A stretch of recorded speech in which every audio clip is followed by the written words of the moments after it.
अच्छा, ट्रेन में तो हम सब सफर करते ही हैं, और वो सफेद शर्ट और काले कोट में टीटी को कौन नहीं पहचानता है ना। हाथ में टिकट मशीन लिए हुए वो तो जैसे इंडियन रेलवे का एक चेहरा ही बन गए हैं। पर क्या कभी ये सोचा है कि कोई टीटी बनता कैसे है? मतलब उनकी सैलरी कितनी होती है, क्या पढ़ना पड़ता है और उनका सिलेक्शन होता कैसे है? आज हम टीटी बनने की पूरी कहानी A to Z समझने वाले हैं।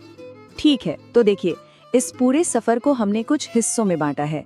सबसे पहले हम जानेंगे कि टीटी का रोल क्या होता है, फिर देखेंगे कि क्या क्या क्वालिफिकेशंस चाहिए होती हैं। इसके बाद सिलेक्शन प्रोसेस के स्टेजेस पर बात करेंगे, सैलरी और दूसरे फायदे क्या क्या हैं वो भी देखेंगे, और हाँ, आखिर में प्रमोशन का क्या स्कोप है इस पर भी नजर डालेंगे। तो चलिए शुरू करते हैं पहले टॉपिक से। एक टीटीई का असल में काम क्या होता है, उनकी जिम्मेदारियां क्या क्या हैं? देखिए, टीटीई का फुल फॉर्म तो है ट्रैवलिंग टिकट एग्जामिनर, और जैसा नाम से ही पता चल रहा है, इनका सबसे जरूरी काम है ट्रेन में पैसेंजर्स के टिकट वेरीफाई करना और ये देखना कि सब लोग नियमों के हिसाब से ही सफर कर रहे हैं। लेकिन रुकिए, टीटी का काम सिर्फ टिकट चेक करना नहीं है, इससे कहीं ज्यादा है। उनकी जिम्मेदारियों में ये भी आता है कि कोई बिना टिकट सफर ना करे। जिन पैसेंजर्स की सीट कंफर्म नहीं है उन्हें सीट अलॉट करना, बिना टिकट वालों से जुर्माना वसूलना, और हाँ, पैसेंजर्स की मदद करना भी, और साथ ही ट्रेन में डिसिप्लिन बनाए रखना। मतलब ये काफी जिम्मेदारी वाली जॉब है। चलो अब बात करते हैं अगले स्टेप की। मान लीजिए किसी को टीटी बनना है तो सबसे पहला कदम क्या होगा? जाहिर है एलिजिबिलिटी। तो देखते हैं कि इसके लिए क्या क्या क्वालिफिकेशंस चाहिए होती है।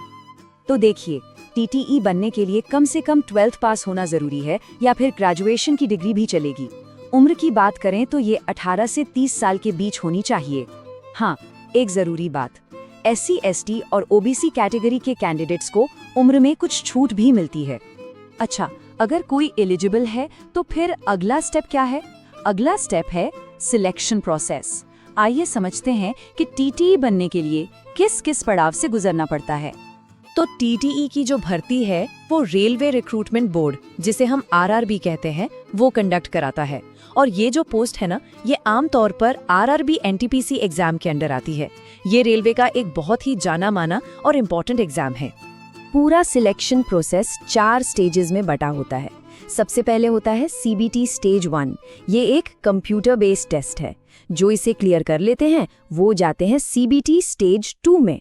इन दोनों एग्जाम्स के बाद होता है डॉक्यूमेंट वेरिफिकेशन, और फिर आखिर में एक मेडिकल टेस्ट। जब कोई इन चारों स्टेजेस को पार कर लेता है तब जाकर सिलेक्शन पक्का होता है। तो चलिए अब उस टॉपिक पर आते हैं जिसके बारे में सब जानना चाहते हैं, सैलरी और बेनिफिट्स। भाई, इतनी मेहनत के बाद हाथ में क्या आता है, ये जानना तो बनता है। तो एक टीटीई की जो स्टार्टिंग बेसिक सैलरी होती है वो लेवल 3 के हिसाब से होती है, 21,700 रुपए। पर रुकिए, कहानी यहीं खत्म नहीं होती, ये तो सिर्फ बेसिक पे है। असली मैजिक तो तब होता है जब इसमें सारे अलाउंस जुड़ते हैं। इन सब अलाउंसेस को मिलाकर एक टीटीई की मंथली सैलरी आराम से 35,000 से 45,000 तक पहुंच जाती है, जो कि आप मानिए किसी भी करियर के लिए एक बहुत ही सॉलिड स्टार्ट है।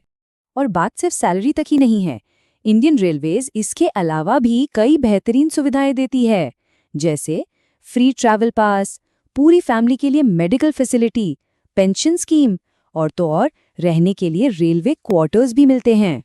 टीटी बनना सिर्फ एक जॉब पाला नहीं है, ये एक प्रॉपर करियर की शुरुआत है जहां आगे बढ़ने के बहुत क्लियर रास्ते हैं। चलिए एक नजर डालते हैं कि प्रमोशन का रास्ता कैसा दिखता है। करियर की सीढ़ी आप कह सकते हैं एकदम साफ है। शुरुआत होती है टीटीई की पोस्ट से। पहला प्रमोशन मिलता है सीनियर टीटीई का, उसके बाद हेड टीटीई, और फिर सबसे टॉप पोस्ट है चीफ टिकट इंस्पेक्टर। और ये तो जाहिर है कि जैसे जैसे प्रमोशन होता है सैलरी और पावर दोनों बढ़ते हैं। तो कुल मिलाकर देखें तो इंडियन रेलवेज में टीटीई का करियर एक बहुत ही रिस्पेक्टेड और स्टेबल जॉब ऑप्शन है। इसमें अच्छी सैलरी है, बढ़िया फैसिलिटीज हैं और फ्यूचर में आगे बढ़ने का भी पूरा स्कोप है। तो ये सारी जानकारी जानने के बाद अब सवाल ये उठता है कि क्या ये करियर का सफर किसी के लिए सही मंजिल हो सकता है?